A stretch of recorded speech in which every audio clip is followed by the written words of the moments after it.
Tonight Show, starring Johnny Carson. This is Ed McMahon, along with Doc Severinsen and the NBC Orchestra, inviting you to join Johnny and his guests, Anthony Dooley, golfer Jan Stevenson, reformed criminal Ray Johnson, and from Chico and the Man, Freddie Prinze. And now, ladies and gentlemen, here's Johnny.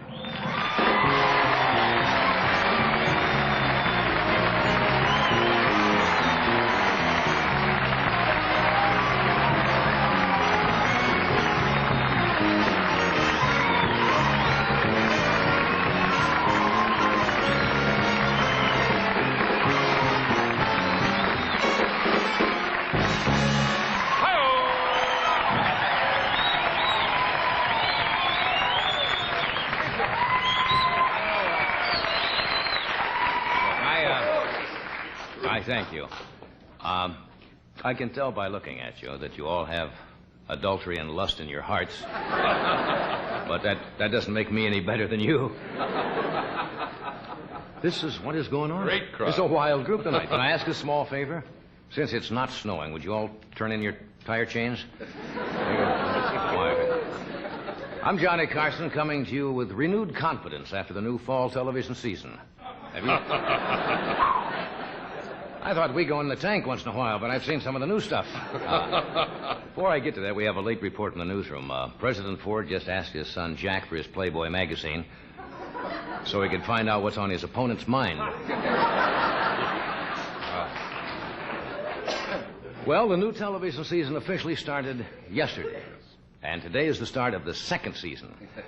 Have you seen some of the shows? Yes. You have to be grateful to Marconi. See, he invented radio. Did you watch The Captain and Tennille?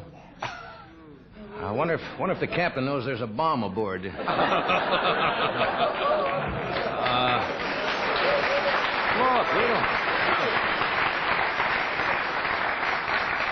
A lot of old shows are back, but see what they try to do to gain viewer interest.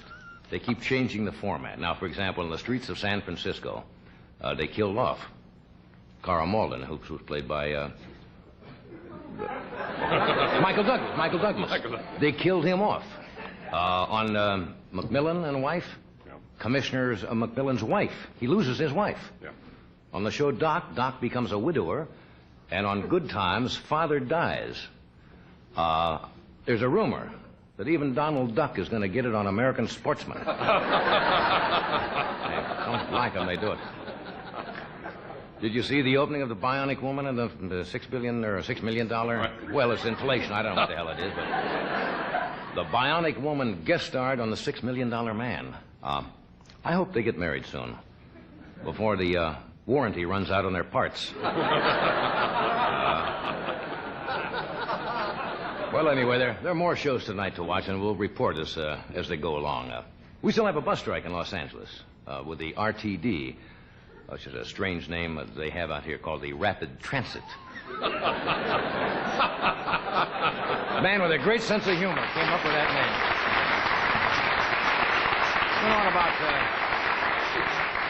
It's been on about a month out here, and the supervisor came up with a great solution to the transportation problem. He suggested that we put wheels on the benches.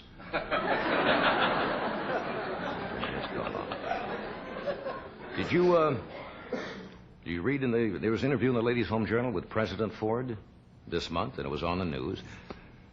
President Ford is quoted as saying he would be surprised if Susan, his 19-year-old daughter, had an affair, as opposed to Mrs. Ford, who had said in an interview several months ago that, not that she was for it, but it wouldn't surprise her if her daughter had an affair. But the president says he would have been surprised because the president says she wasn't brought up that way.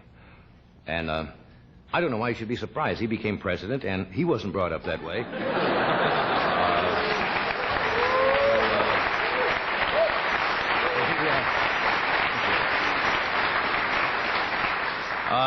Jimmy Carter just completed a 427-mile whistle-stop journey from New York to Pittsburgh. Carter took an Amtrak train through New Jersey and ran into Edmund Muskie. Muskie was out on the track splitting rails. You see what he's trying to capitalize on. Carter keeps saying that his favorite president was Harry Truman. So this whistle-stop tour is kind of reminiscent of Harry Truman's 48 campaign. But I want to tell you, it's a weird sight, watching a man make a speech from the rear end of a train whose mouth looks like the front end of the train.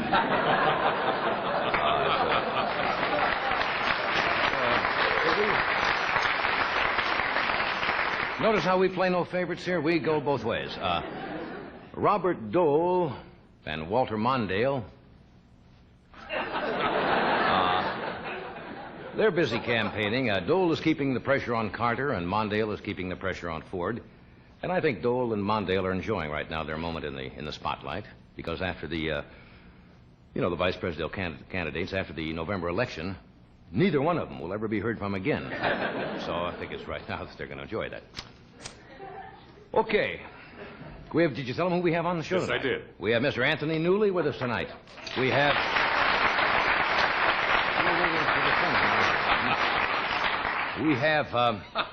What's wrong? What are you laughing at? I was thinking of our special guest. Well, of course, we have a sketch coming. Mighty Carson art players, or, well, not really, but it's kind of a... Well, just... The right crowd. With right... Ed is laughing already. Freddie Prinz is with us tonight.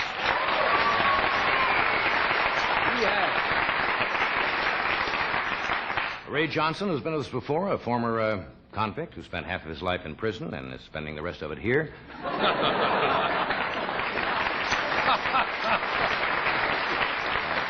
And a very pretty young lady who's one of the nicest-looking women on the professional golf tour. She's from Australia. Her name is Jan Stevenson. And she is with us tonight. So we will do that and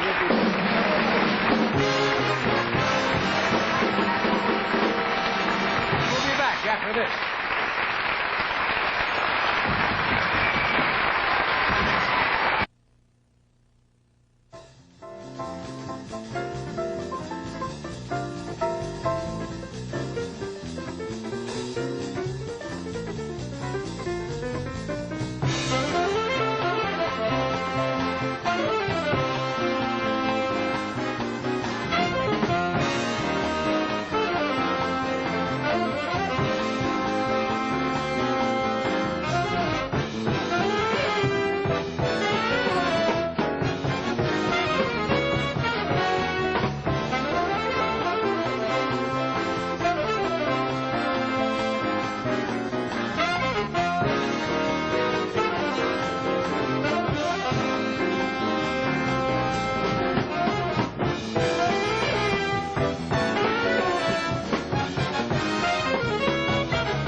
Thank you, Doctor.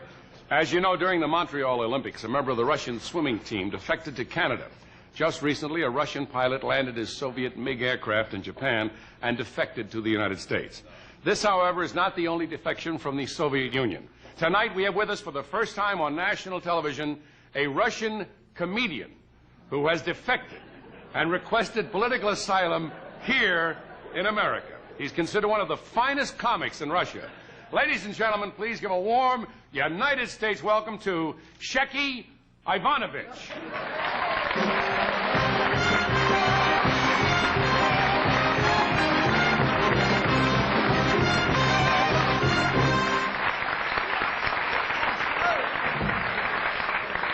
Good evening, comrades and germs. I would like to officially welcome you to the United States, Mr. Ivanovich. Please call me Shecky. All right, Shecky. Now, you know, there seems to have been a rash of defections lately. Yes, but a little penicillin could clear up the rash. That knocked them dead in Leningrad. I see. So you came over to America for political asylum. I didn't come to see the Dodgers. I understand you're one of the Soviet Union's top comedians. Where have you appeared in Russia? Mainly in the Borscht Belt. Of course, in Russia, that's the whole country, the Borscht Belt, which is a potato soup. I see. Which they eat over there called borscht. Borscht. What was your last job? I'm going right into the Leningrad latrine. What was your last job in Russia? I was the opening act for the June Trotsky dancers. Tell us what it's like to be a comic in Russia. Well, it's rough. I do nothing but cold jokes. Oh, well, how cold is it in Russia? That's very good. You could make a living just doing that. Give me that again. How cold is it in Russia? It was so cold, 2,000 Cossack dancers froze in a squatting position. That's very cold. Very cold. Mr. Ivanovich, how can we be sure that you are not a double agent? A double agent? Yes. That's ridiculous. Would a double agent wear funny shorts like this?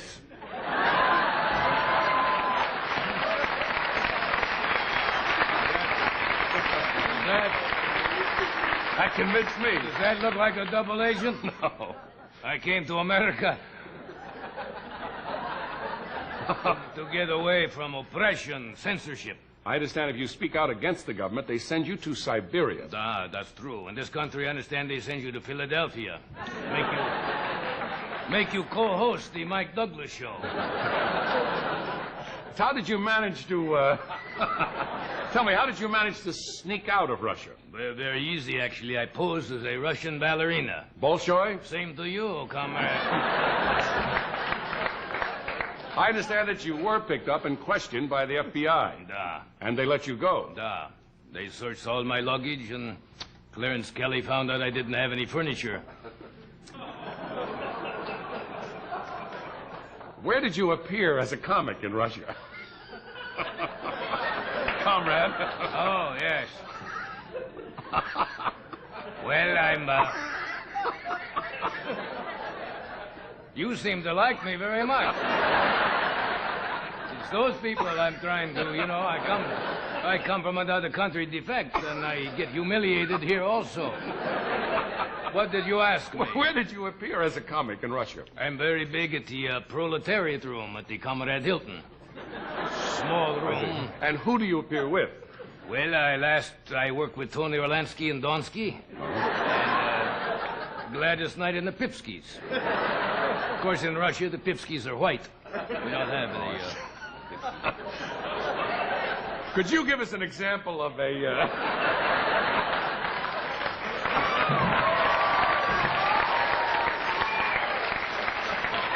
Could you give us an example of a joke that they would disapprove of? You want to hear a joke that they... Disapprove They of. don't like Yes, in Russia. right. One of the biggies I did.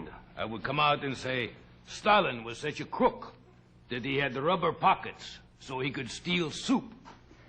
And that was a big joke. They disapproved there. of that. But they disapprove also here.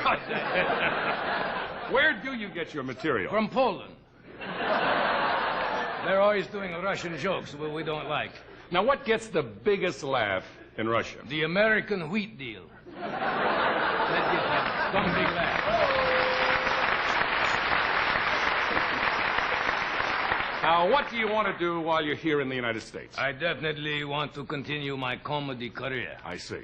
I want to get, what you say, real boss? Boss. Yes, boss. Want to follow in the footsteps of my idol. And who is that? Earl Butz. He's got it all. All right, Shecky Ivanovich, I want to wish you the best of luck while you're here in America. Stop you for dropping by. Before you go, what do you think will be the funniest new show this year on American television? Bognatsky, Negovich, Solzhenitsyn, Brezhnev. Oh, what does that mean? The Ford-Carter debates. I also do, I do other things, What is that? Besides tell jokes. Oh, what is I that? do... Oh, we That's see a it. lot of that over here. Well, you haven't seen all of it, No. yes. I do a couple steps Yes. like this. Not every dance team. Very common. That's, But every dance routine has one or two of those in it. How about this? Well, that won't get you anywhere. Get out of here.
Fun.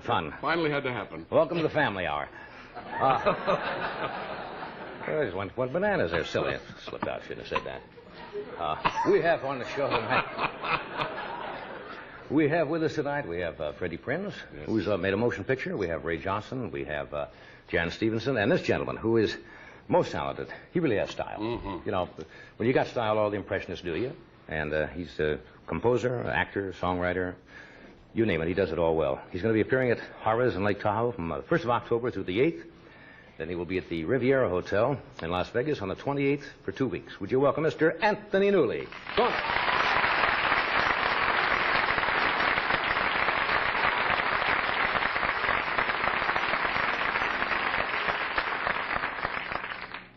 This day and age we're living in gives cause for apprehension with speed and new invention and things like fourth dimension. Yet we get a trifle weary with Mr. Einstein's theory. So we must get down to earth at times, relax, relieve the tension. No matter what the progress or what may yet be proved, the simple facts of life are such. They cannot be removed. You must remember this. A kiss is still a kiss. A sigh is still a sigh. The fundamental things apply as time goes by. And when two lovers woo, they still say, I love you. On that you may rely. No matter what the future brings, as time goes by. Moonlight and love songs never out of date. Hearts full of passion, jealousy and hate. Woman needs man, man must have his mate. That no one can deny. It's still the same old story, a fight for love and glory, the case of do or die. The world will always welcome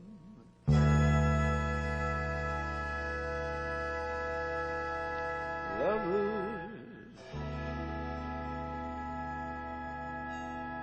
I saw you there one wonderful day. You took my hand and threw it away. That's why I am the Lord in the heaven above. What is his name?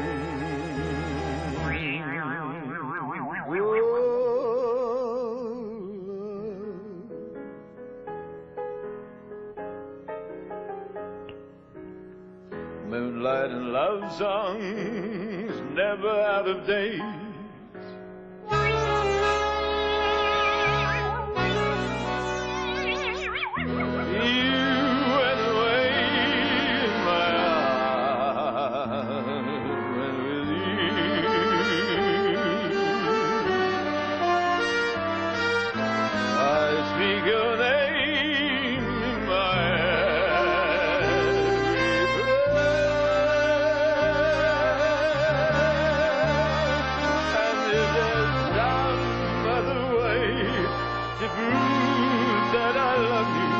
I swear I don't know how.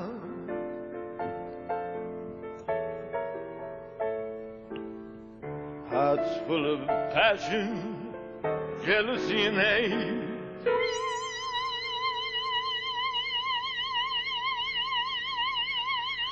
Sigh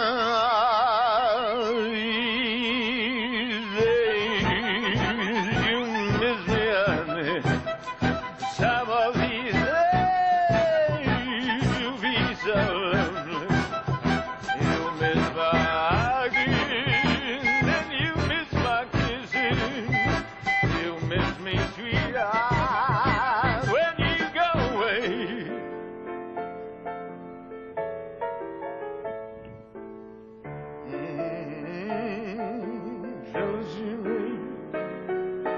Woman needs man, a man must have his mate. What lonely hours, the evening shadows bring. What lonely hours, with memories lingering like faded flowers. Life can mean anything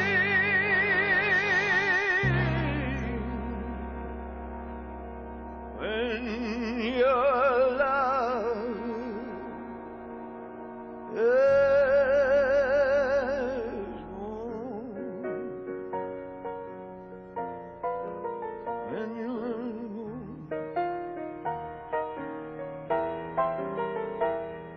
woman needs man, a man must have his mate, that no one can deny.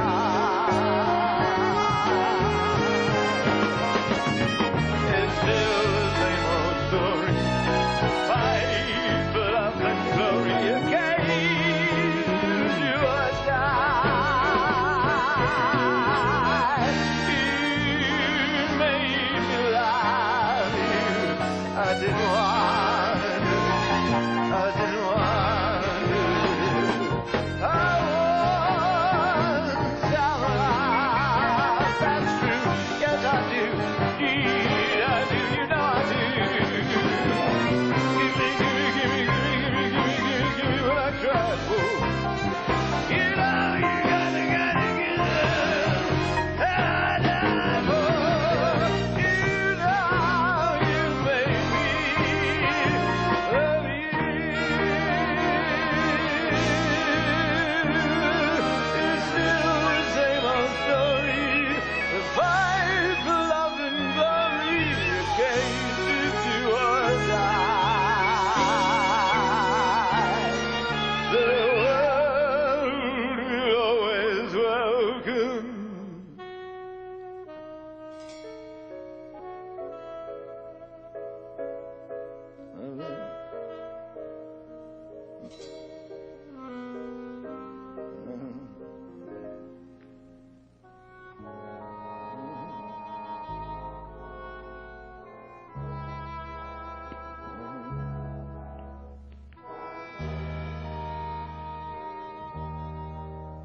As time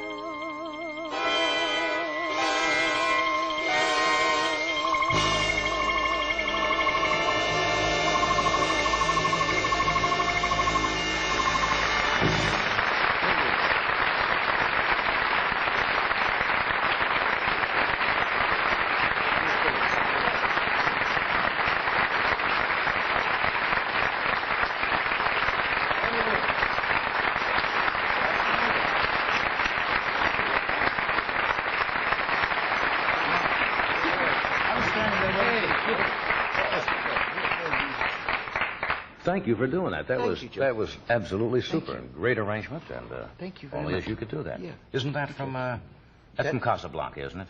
The As original time goes story, by. Yeah. The Remember the last, medley as it is sung there is from my act. Do you remember the last dialogue in that picture? No. What was They the walk last to one? the plane with Claude Rains, and Humphrey Bogart says, "Louis, I think this is the beginning of a beautiful friendship." Remember, as they walk to the plane, and you don't That's remember, beautiful. none of you care. No. Nostalgia usually gets them, but... Just a mine of useless information. That's right. I have a little trivia like that. Oh, that's super. Is that Thank the you. whole thing from the act? Yeah. That's Yeah, great. yeah. Thanks for doing that. Thank you. We're going to do this first, and we'll come right back. Humphrey Bogart.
Thank you, Doc. Yeah. Awesome. We are back. And we're talking with Tony Newley. Rock and roll something, right? Yeah. Did you see the rock and roll award show over the weekend? Yeah, I heard so. Wow. I want to tell you. People in the business come out, and nobody seems to be able to read anything. Yeah. You know, what winner is... is that yours? No, I think that's yours. Where is it? Mind you, they've been smoking Mexican tobacco for about 3 weeks before they got there. Is that what it is? Oh, you mean you don't know? No, I wouldn't know of about course, those things. because you don't get out a lot, do you? Tom, very square. Very square. Ask me a question, John. Anything about How are you, Tony? I'm in really good shape, babe. Good to see you again. Yeah. You ever try pot? Try it. I sprinkle it on my cornflakes. You see, now, if you ask the reason I ask that, if you ask a question like that 5 or 6 years ago on television, first of all, they would cut the question. Hey, listen, if you ask certain you would people not today, discuss pot. if you ask certain people today, they wouldn't answer. Yeah, they wouldn't really answer it. And does it do things for you? No, what I mean is, do you feel more creative? Are you more relaxed? No, I wouldn't touch it if I was working. Why are we talking about growing? I don't know. I just happened to bring it up. I had a perfectly good career till about 20 minutes ago. This means... Do I come out here and ask you if you would go with girls of 17? I did when I was 17. But I certainly Things haven't been too good. Certainly would recently. now, no. No, I think you have to have a cutoff point. Oh, sure. 17's a good one. Sure. If you're going to have it cut off at 17. How old, Just a little rumble. How old were you when you first walked on a stage and made your first professional appearance? 14? 14. This year, this month, rather, I'll be 45. I've been in the business now 31 years. Yeah. And I still know as little about it now as I did then. It's incredible. I'm a very slow learner, I think. What do you mean? You don't understand audiences, or what? Not really. I mean, I've never really been able to gauge that kind of thing. No, that's not true. I can tell how an audience is feeling pretty much when I walk out. Right. But I mean... And you can tell how you're doing when you're on the stage. Yeah. With the audience reaction. But there are sort of subtleties about the business that I've never really, even to this day, picked up. But I'm looking forward to the next 31 years. I probably get it right. Yeah. Somebody told me that you found it painful to perform. What do they mean by that? Yes, I have. Most of my performing life, I found it difficult to perform in front of a live audience. But as I say, I guess with the passing of the years, I'm feeling easier now than I have. I mean, it's a pretty incredible life, John, when you think of it. And I think if one could just appreciate it, it could be the best. You know, the best thing to do. I mean, I've just come from my house now after pleasuring my lady. I roll up here, and I get something like $300 just for sitting talking to you. I can't think of many jobs that would be that pleasant. But that's true. Can you? That's true. Especially Pleasuring your lady? I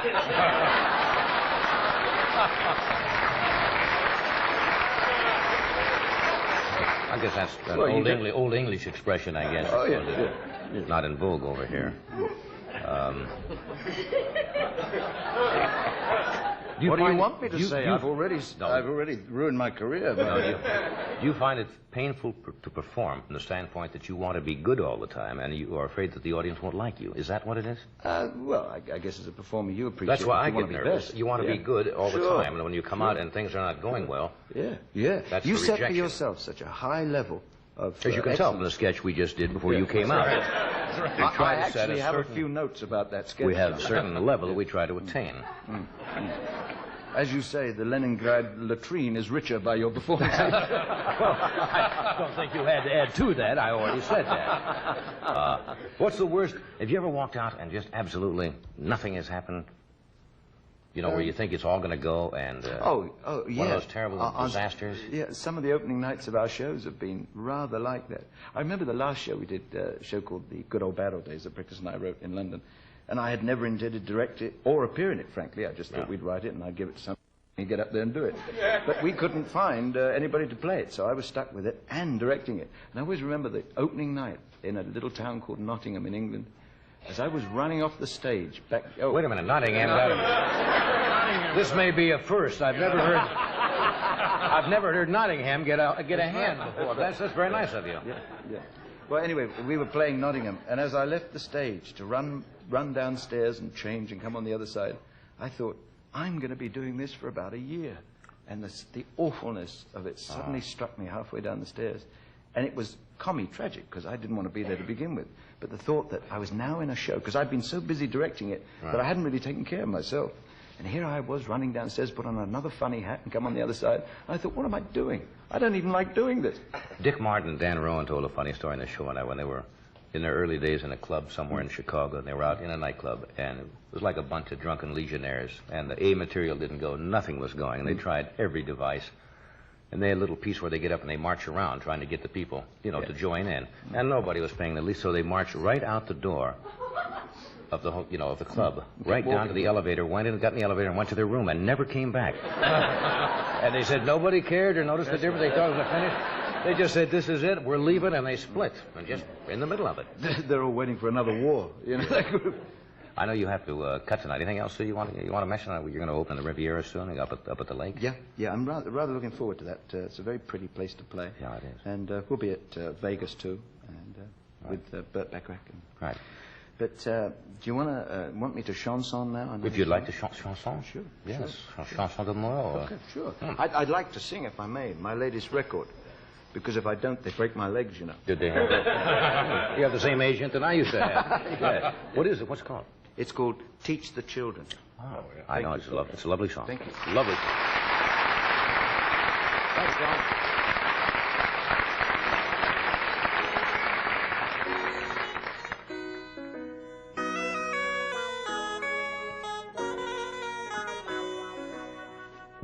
A wise man who was asked about his parents once replied, of all the undertakings God invented, the parenthood career is most important. Then he sighed, how sad that only amateurs attempt it. We must soon realize that the happiness of man depends upon his dear old dad and mother, who seldom understand the love and care a child demands. How could they? They don't understand each other. Teach the children of the world. Teach them now before it gets too late. Teach them how to be the parents of tomorrow, for they'll become the parents of today and pass on all our hate and madness to a whole new generation. And so it goes ad infinitum, ad nauseam, amen.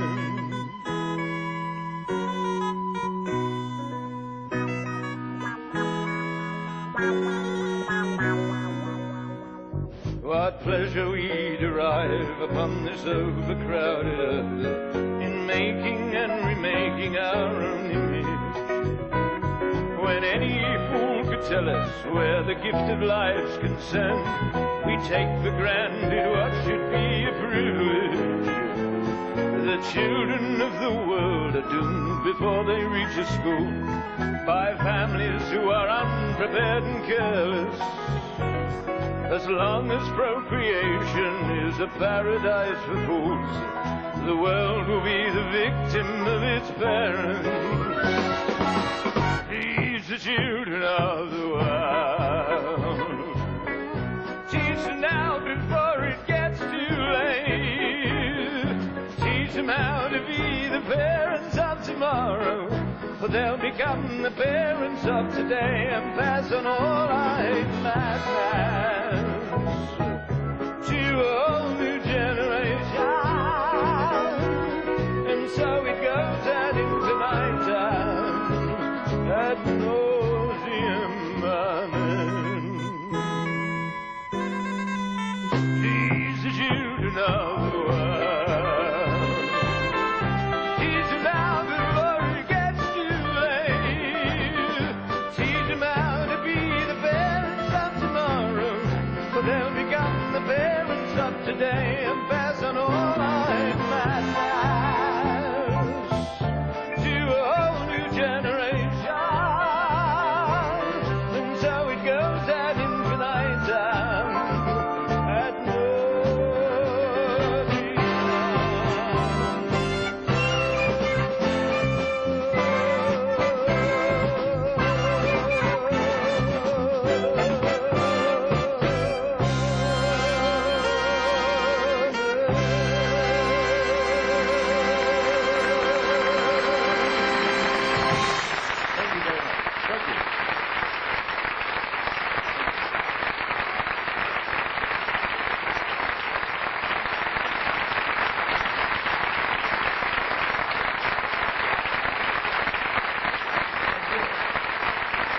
We will be back in a moment. We have a lovely young professional lady golfer, Jan Stevenson, with us tonight. We have Ray Johnson, and Freddie Prinze will join us after we take a break for this, and we'll be right back.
Fred didn't do it.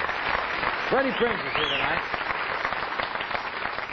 Freddie's a busy performer. He opens the end of this month, September 30th, for 2 weeks in Las Vegas at Caesar's Palace. He's starring in his first dramatic role. You might have seen the promotion during the station break. It's on NBC Wednesday at 8:30 p.m. And, of course, as you know, he's the co-star of Chico and the Man, which is on Friday nights at 8:30. Would you welcome Freddie Prinze?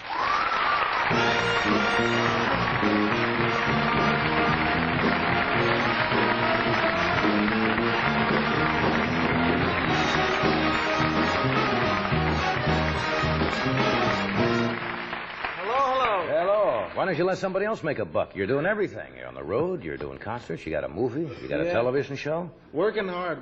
It's, I feel strong. It's like a resurgence. Do you like that when you're really busy? Yeah, like this summer I did a lot of concerts. I did about 20 concerts in like 31 days. Different places you've been going from? Different cities. I was in one city, back east, where the main pastime was tennis and smoking weed. A few of the people from there. Hey, your server mine. Yeah, that's really weird. The city had two arm movements. Backhand. Right, so when I flew back to one city. I was on the airplane. You know, I'm scared to fly. Are you one of those? Oh, I'm bananas on White the plane. knuckle. White knuckle city. You know, Yeah. take me, I'm yours. Forget it. Right? So I'm on the plane, and they never serve food. They say if you fly at night, you get the midnight snack, Oh, yeah, that's which the, is a no dry frills. piece of sourdough and an olive. And so I say I'm going to take my own food. So I get a bag of sandwiches and stuff. And about 2 in the morning, I'm eating. Guy next to me says, "Where the hell did you get that?" I said, "I brought it." He says, "Can I have that cheese sandwich?" I go, $8. Where's he going to go at 30,000 feet, right? McDonald's? You make a college education money from New York to Paris, yeah. You know, people never think of that. You can take a little, you know, because most airline food anyway is at best just enough for survival. Oh, yeah. And it never occurs to people to say, you know, take something in a... And it's always so sack. little. It's a little forks. You feel like you're in a big chair going, Yeah. The little play plastic Yeah. things you can't cut anything with. So then we're flying to Fort Lauderdale. This is one of the gigs we did.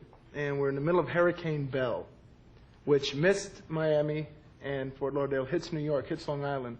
And they were interviewing people on Long Island on the news. We were watching. And they interviewed this black guy, which was, he was doing on Long Island, I don't know. You know, he was on there, and they said, well, what did you do during the Holocaust? Well, I got my old lady, and I split, you know what I mean?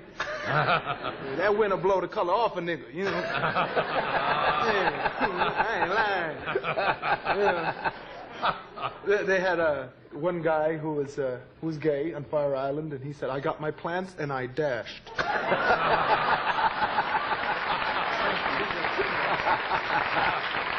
So then we dashed. It was great. So we come back, and I do Tony Orlando's show. Right. I tape that, and think about me and Tony Orlando working at the same You time. do look a lot alike. Well, yeah, the mustache and the hair. Do you think so? Well, I mean, just the General the hair, features, yeah. general features. But the thing that's great about me and Tony being on the same show is that night in Central Park, 2 old ladies are safe. Who thought of that? It moves you from the... Oh, yeah. So I was back in New York, you know, visiting too, and been doing a lot. Like Chico and the Man is in its 3rd season. That's right. And Jack is really a delight to work with. We got Della Reese as a regular now. That's what I read. And between me and her, we drive Jack nuts, you know. And we got better scripts this year. I'm the first to admit, last year we didn't have the greatest scripts in the world. I mean, even the laugh track was booing. You know, it's Right? it is tough. Writing is tough, and to sit down, you know, and have to come up with a product that is on television night after night or week after week is an Yeah. awfully tough task to get Yeah. those words on paper and have them funny and every single 22 episode. weeks of that is just crazy. Like, I wrote the 3rd script of the season Yeah. this year. And I saw the other point of view. You know, when an actor messes with your words, you go, you know, and you go crazy. You go, why? Why did he say it that Like way? everything you write is... Oh, it's a The Dead baby. Sea Scrolls can't be touched. Can't be, you know. Now you're a motion picture actor. Yeah. I've seen a couple of promos the past week on NBC. From what I understand, it has to do with a girl gang. Is that right, or something? Well, a lot of people thought it would be a comedy. See, I started out doing drama. I took 4 years of it, and I was starving doing it and doing plays off Broadway, and I wanted to get back to it. And it's called $1 Million Ripoff. It's on tomorrow night at 8 on NBC. And I'm an ex-con who's an electronics expert who bugs the Chicago Transit Authority and finds out their collection route, and with the aid of 3 girls disguised as men, Rip 'em off. rips them off for 1.5, big ones. And it's also a love story. It's like this guy gets out. It is a heist. See, like I get out, and me and my old lady are going to go to Switzerland with this money. And also, I want to get back at Lieutenant Fogarty, who put me up the river, and for making blue boxes. Oh, yeah, I know what those Yeah. are. And- To circumvent the telephone company, right? Yeah. Now, I researched the role, you know, which wasn't hard for me, you know, ex-con, you know, being Puerto Rican. I adapted very easily, you know, like there's a scene in a police station, which I'm going to show in a minute. And it came natural to me. But it was fun. Like during the movie, I had 3 disguises that I wore. And I went to a restaurant. I had the disguise on, you know, and it was an all-black restaurant. And it's blonde hair, big nose, you know. Black people look at me like, what's he doing here, man? Give him some extra hot sauce. fix him. You know, so then, you know, I figured one guy started getting really terse. He says, say, man, why don't you go to some other restaurant? And I said, oh, yeah? And I pull off my nose. Damn, brother, you got it. Damn, if he can do that to himself, imagine what he'd do to me. So, yeah, I was out. I tell you what, we'll come back. We have about a 2-minute film clip of this, and we will show it. We will do this first, and we'll come back and then show you a short preview of what you'll see tomorrow night on NBC.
Okay, here's a 2-minute preview of $1 Million Ripoff, which airs tomorrow night on NBC. Watch the monitors in the studio.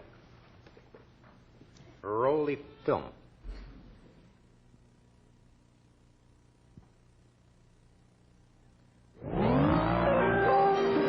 Just get on the phone and find me every out-of-town flight today for Global Airways.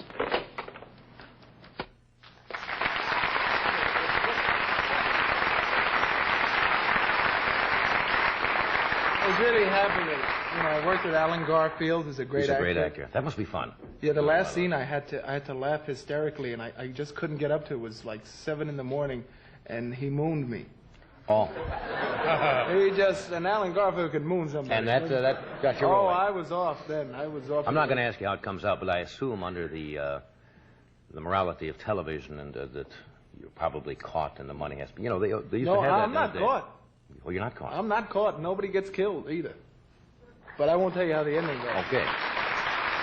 These people are for ripping off the classic. I just want to say Chicago, which is probably my favorite city. They did better than Nottingham, England. They were really nice to us during the filming, and I want to thank the people of Chicago and the police who helped us and who got us through it, because it was really hard. Because you need that cooperation. Yeah. What else you want to talk about? You mentioned something we were talking about. You're a sports nut, I know. Oh, yes, boxing. Yeah. Ali Norton. Ali all the way. I pick him. Really? Still? Yeah. I think by the 11th round, Norton will go down. Oh, you're going to... Because he floats like a butterfly, stings like a bee. His hands can't hit what his eyes can't see. You see that great. See, the thing about Norton was I respect Norton. He's a nice man, but I saw him on the show when Joey Bishop was on, when you were off, which was... One of those nights. One of those nights. Anytime. And... Ken was on here, and he was talking about, yeah, well, Ali can't psych me out because I don't listen to him. It's all talk. You know, a few minutes later, he goes, yeah, well, he's great. You know, I mean, he's a good fighter. You know, I'm not going to knock him out. You know, a few minutes later, he goes, well, you see, my plan is to wear him down and win on points. By the end of the show, he's going, I ain't showing up. He's getting psyched out already. He's psyched out before he even starts. Okay, we'll take a break. It should be a great fight, though. Yeah, it's going to be a goodie. Because you're right, Norton is a nice man. Yeah. We'll be right back after this.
We are back. My next guest at 24, I guess she doesn't mind my mentioning her age because she is young, is probably the most talked about young player on the women's pro golf circuit. This week she's competing at Calabasas, California in the Carlton tournament for the biggest prize in women's golf. How much money?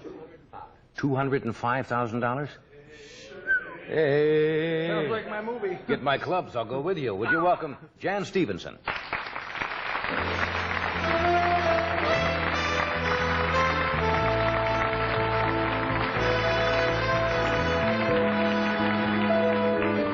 I welcome you. Thank you. I've seen you play in those tournaments on television, and you're some kind of golfer.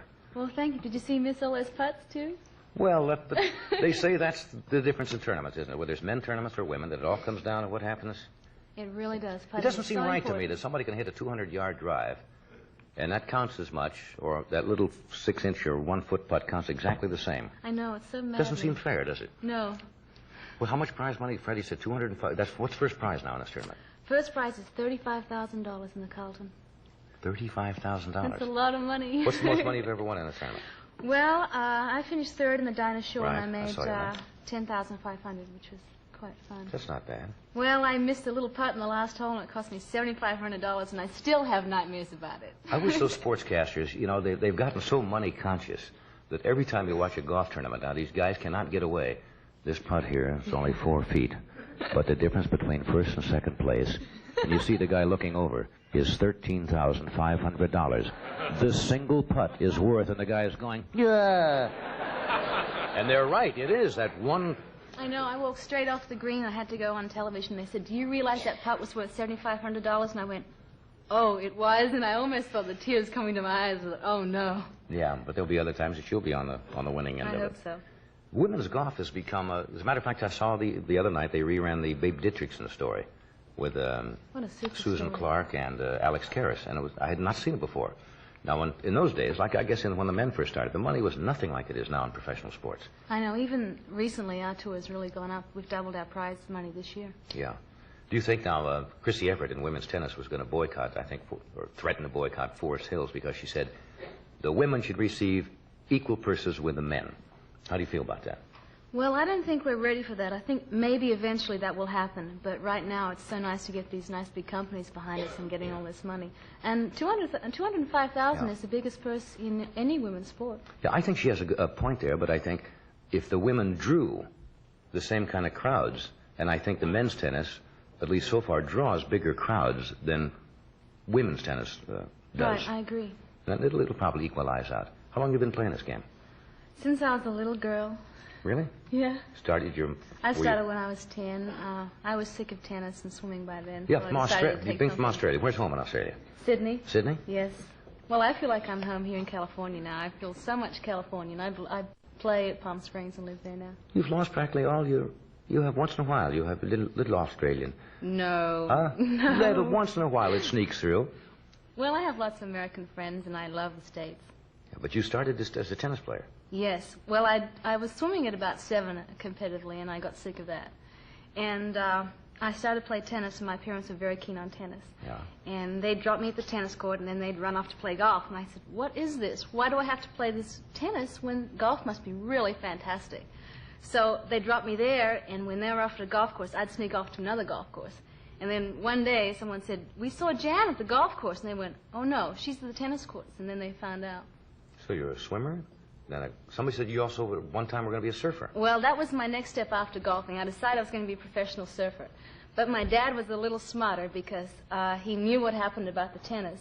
So he said, well, if you get your handicap down to 18 by the time you're 12, and my birthday is just before Christmas, he said, I'll give you a surfboard for Christmas. So I said, okay, that's a deal. So I worked really hard on my game and really practiced hard, and I got my handicap down. And he says, okay, it's time for you to have a surfboard. And I said, oh, I just love this game. Will you please get me a new set of clothes? So he was pretty smart. Did you win tournaments, obviously, in Australia before you came Yes, to I this did. I won country? the Australian Championship, all those. Now, how were you accepted here by the gals in this country? I mean, sometimes they say, oh, here comes some more competition.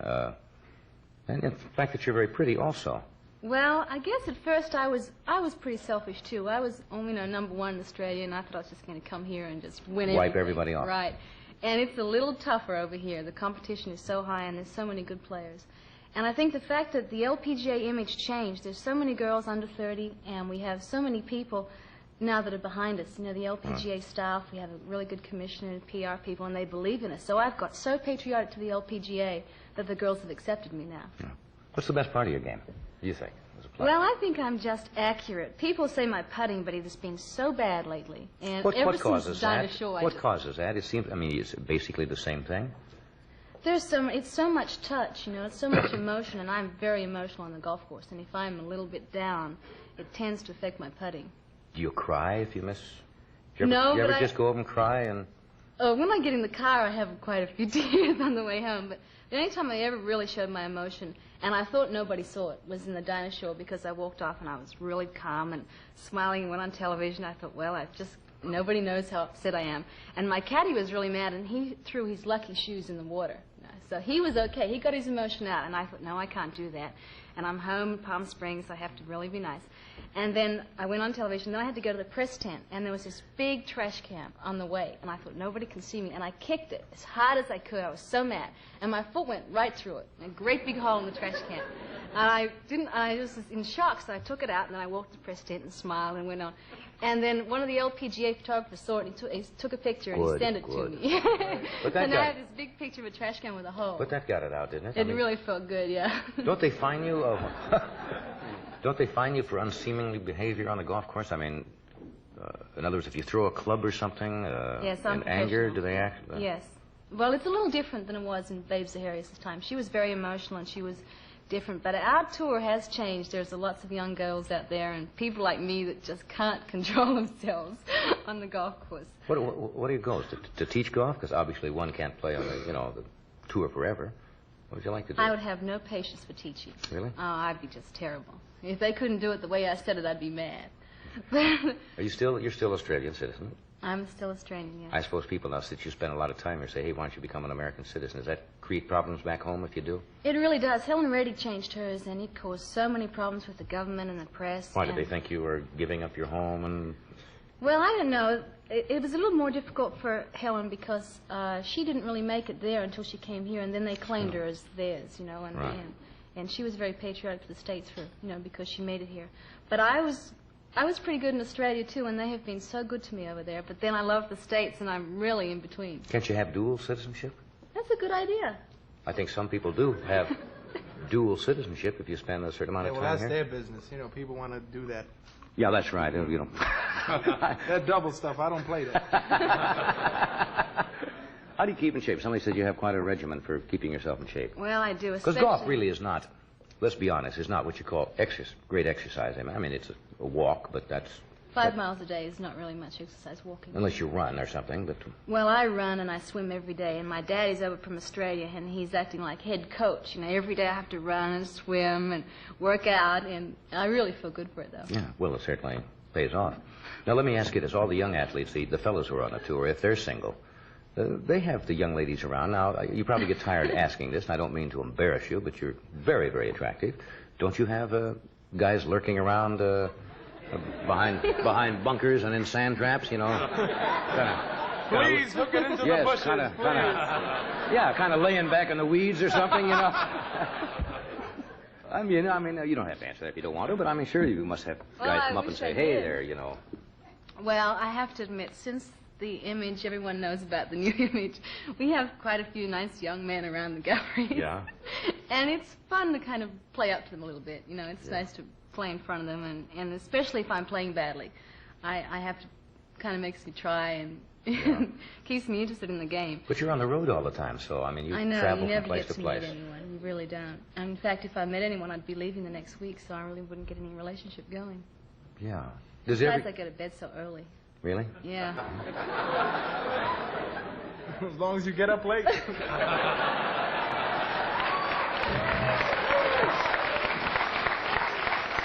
Doesn't it get kind of lonely traveling on the road, though? I mean... It does. Living in motels and all of that? Or maybe you don't live in motels, I don't know. I live in motels, and I go to bed early. I make lots of phone calls.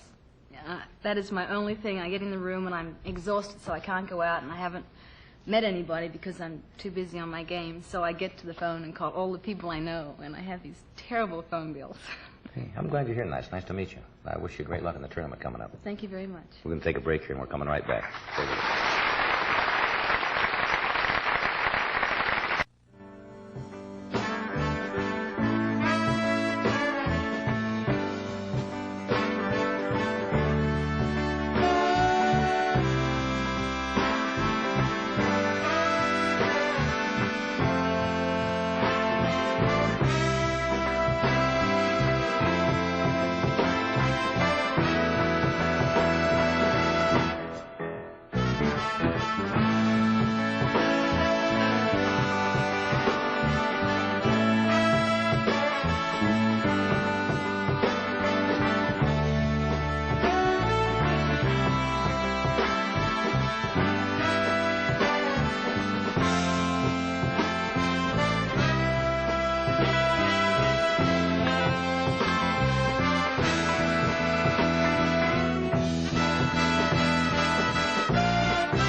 My next guest, Ray Johnson, has been with us several times before. He is a reformed criminal. As I mentioned, he spent half of his life in prison, and he is now in charge of a violent crime prevention program at the Western Behavioral Science Institute in La Jolla. Would you welcome Ray Johnson? Ray?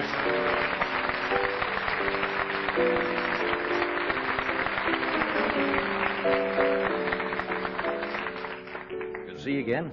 It's good to be here. They haven't taken me prisoner since the last time. You know, it just occurred to me. You make jokes about it. He makes jokes about this. It just occurred to me, if you ever wanted to go back, you couldn't now, because you've been on this show, you know, and people recognize you now. So it's all, you've got to stay straight. That's true. Unless maybe I disguise myself. Oh, come on now. You're just joking, aren't you? Yes. Yeah. Somebody told me you'd filed for pardon, and I don't quite understand that. But pardon from what? You spent... Well, after you've, you know, when you've been in prison, after you get out, you know, you finish parole and that, and... How long was your parole? But I was supposed to be 10 years, but I got off in 2.5 because I was so good. Uh-huh. And a pardon will allow me to do, you know, like own a gun, run for public office. Wait a minute. Be a barber, you know. Some really what do you want a gun for, Ray? Well... I mean, if I'm not being too personal. Well, let me give you a look. I went to Texas and I did a film, okay? Not near as good as Freddie's, but it was a training film, and it's going to be showed to 35,000 people in the 7-Elevens across the country on the robbery thing. And they wanted me to do a robbery, and so they got me a gun, and so I had to do this robbery on film, and there was kind of a moment of nostalgia there. But there was some...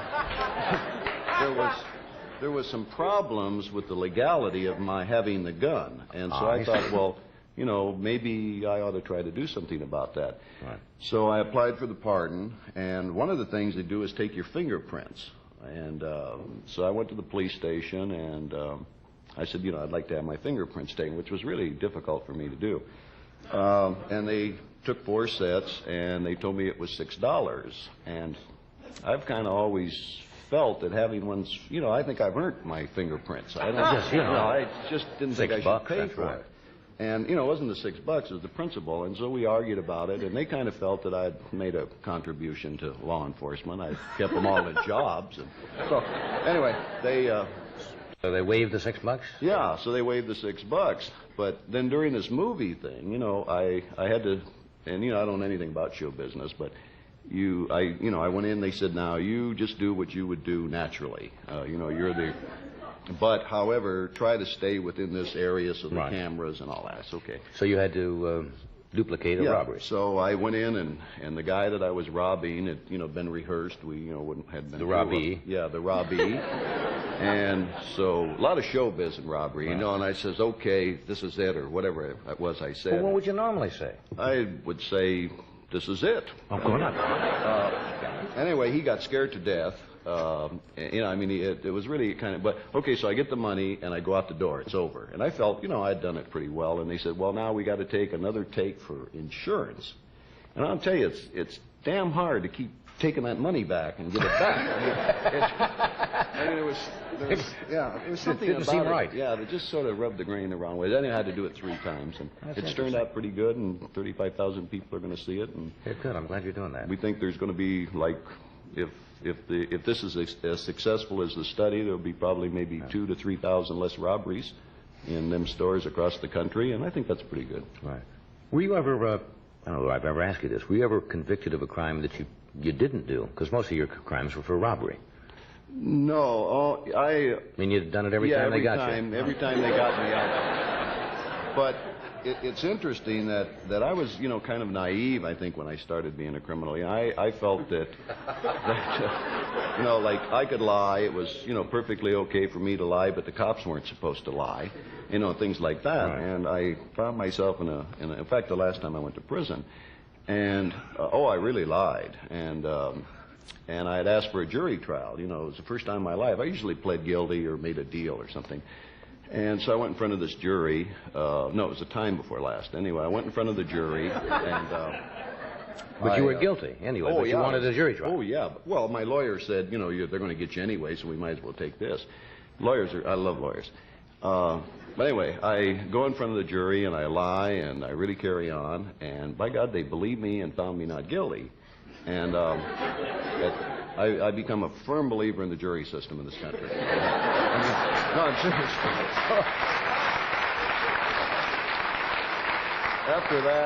After that, I pled guilty, not guilty to everything. Right. I wouldn't even plead guilty to being here. I see. Just deny. Yeah. Okay, let me take a break. We'll come back right after this.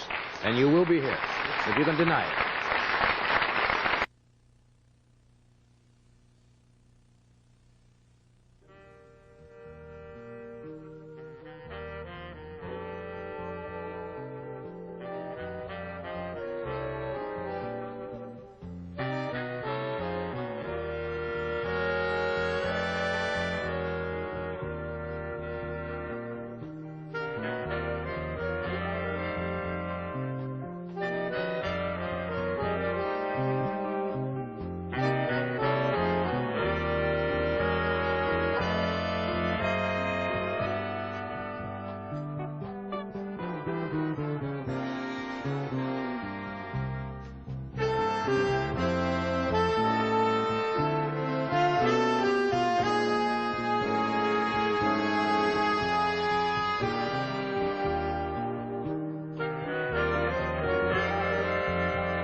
Just telling Jan that you got to play a little golf in prison? Yeah, I didn't realize that they had those kind of facilities. Well, in Chino, they had a small golf course, and it was, like chipping and putting. You don't do no driving there. No long drives, eh? No, but it was, I learned to play a little bit. Yeah. And she asked if there's pros there, and Freddie said, a lot of pros. There's pros for everything. So I play a little bit. Yeah. I noticed they just came down with a new ruling here in California that they're going to go back to the flat prison sentence. They've had what they have in California called the indeterminate sentencing for various offenses. In other words, you can get from 7 to 30 years, but nobody knows. Now they're going back to a flat. Do you think that's a good idea, or how do you feel about that? Well, it's interesting. When I first went in prison, my number was 5581. That made me, like I was a year into this indeterminate system, which, there was plenty of people still there under the old system. And it's now like, that was 1946, 76, that's 30 years. And we're right back where we started. I mean, that's exactly what we were doing when I first went in. Yeah. And no, I think it's not going to help the problem. I think it's going to compound it. Did they ever really make any innovative changes in the prison system? Every year there's a riot someplace, and there's lots of talking and the grievances and overcrowding. And have they ever really done any great innovations? Not really. What seems to happen in prison is that we continue to do the same thing over and over again, but we change the name. For instance, I did 5 years in solitary confinement, and we used to call it the Hole then. We still have the Hole, but now we call it the Adjustment Center. It's the Adjustment Center. Yeah, but I mean, it's essentially the same thing. Yeah, it's the same thing. And we haven't done anything very new. Conjugal visits is supposed to be a new thing, but if you take a look at that in California, about 80% of the people that go to prison are not married anyway. You know, they don't have a wife. Most of them are poor and black, so consequently they don't have travel money to get, and we always send our prisoners to the other end of the world. You know, I mean, if you come from Los Angeles, you're dead bang going to San Quentin. You're not going to Chino. So, you know, and they can't get there. Right. So you're talking about maybe less than, way less than 1% might be able to enjoy conjugal visiting. Right. So, you know, when they talk about it as something that's going to help prisoners cut down homosexuality or whatever, you know, right. the rhetoric is at the time, if you really take a look at it, it's, I won't say the word here, but it starts with 2 words. Mm-hmm. It's a bunch of crap. And we haven't done very well. Yeah. And I don't see that this is going to be very helpful. That's too bad. Well, what's going to happen, you see, is we're going to keep people longer. And the whole idea of prison is to control people. You know, that's the idea. Yeah, they keep saying it's to rehabilitate, but very few of them do it. Well, it's pretty hard to, you know, I think I said this here one night, you know, where in the hell in this world do you make license plates, you know, except in prison? I mean, that's a really super trade to learn. No. You know, I mean, it's just not a big call for that when you get out. Not a big call for it. It's pretty dumb. We'll be right back.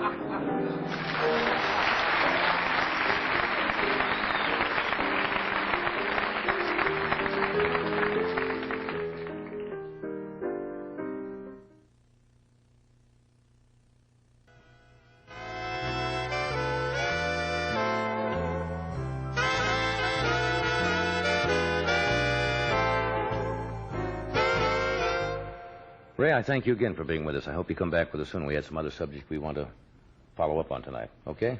Love to. Jan, good luck in the tournament. Delight to meet you, and I hope you come back with us. Thank you. And Freddie, tomorrow, the drama at 8 o'clock on NBC. $1.5 million. Don't do that to him. He loves it. Yeah, he likes that kind of movie. Tomorrow night, John Davis will be here with Steve Landisberg, Madeline Rue, and Bruce Jenner, the Olympic decathlon champion. Thank you. Good night.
Chào các bạn đang xem kênh Xe Cũ Giá Tốt. Và hôm nay bên em lại về một chiếc Spark Van số tự động sản xuất 2012 và đăng ký lăn bánh lần đầu tiên tại Việt Nam năm 2016. Chiếc xe màu trắng. Chúng ta đi một vòng quanh xe để xem tổng thể chiếc xe. Những chiếc xe còn khá là mới. Đây, lốp này nhìn rất là đẹp các bạn ạ. Lốp này còn phải đi được dài dài. Đây, lốp trước cũng vậy.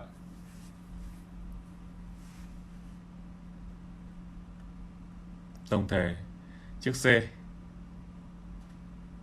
đây các bạn có thể thấy đây, bên trong lốp khá là đẹp.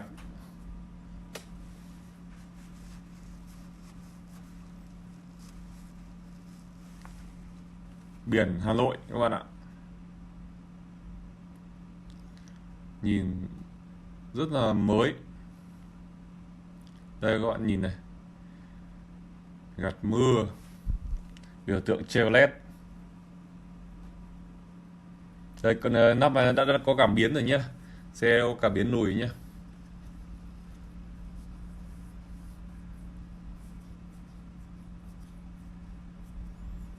Nhìn em nó rất là nhỏ nhắn và đẹp. Ai mua về trên mưa trên nắng đón con đi học thì hết ý rồi. Xe số tự động thì rất là dễ điều khiển. Tổng thể chiếc xe còn đẹp, chủ rất là giữ gìn.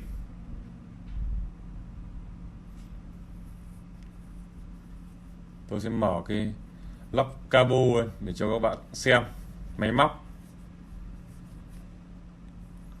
Đây, các bạn thấy này, keo chỉ này, rồi nguyên zin. Đây còn con tem nữa này, tem này các bạn này. Nói chung là máy móc tất cả mọi thứ đều còn hết, mọi chi tiết thì đẹp. Đây, máy móc zin từng cái ốc, ra máy sáng, xe đi rất là ít. Đây các bạn có thể thấy rồi, máy móc rất là đẹp. Đây là cốp đây, lốp dự phòng, chỗ để lốp dự phòng cũng đẹp các bạn ạ.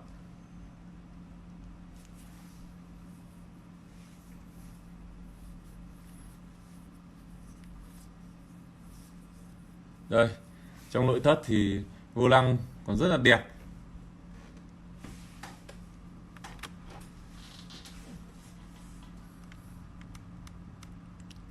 Vô lăng đẹp, chủ rất là giữ gìn. Đây, bảng đồng hồ và một bên là vòng tua máy. Đây, điều hòa mát rét buốt nhá, mát lạnh. Đây, nợ đầu đài theo xe luôn. Đây, táp lô, nói chung là rất là đẹp các bạn ạ. Mọi chi tiết trần này, trần còn đẹp này, đèn trần này. Đây, da ghế, nói chung là ghế chiếc đây cần số rất là đẹp nhá. Đây, tổng thể này, hàng ghế trước da ghế mọi chi tiết còn đẹp, hàng ghế sau đẹp. Chúng ta có thể hạ hàng ghế này để chúng ta còn chở hàng các bạn nhé. Đây, da ghế mọi thứ còn rất là đẹp.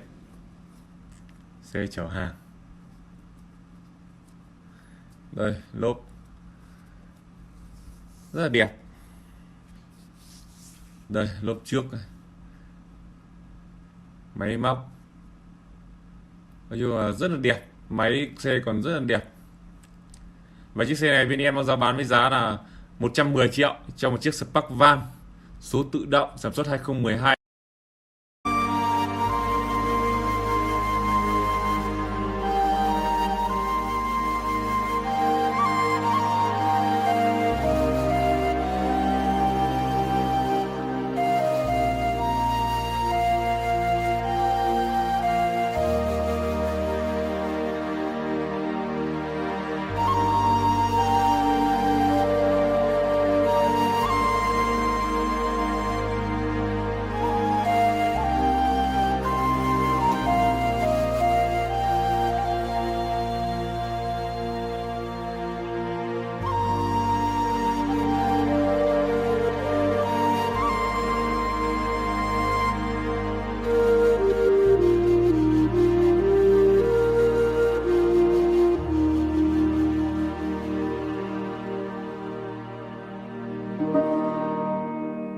Thank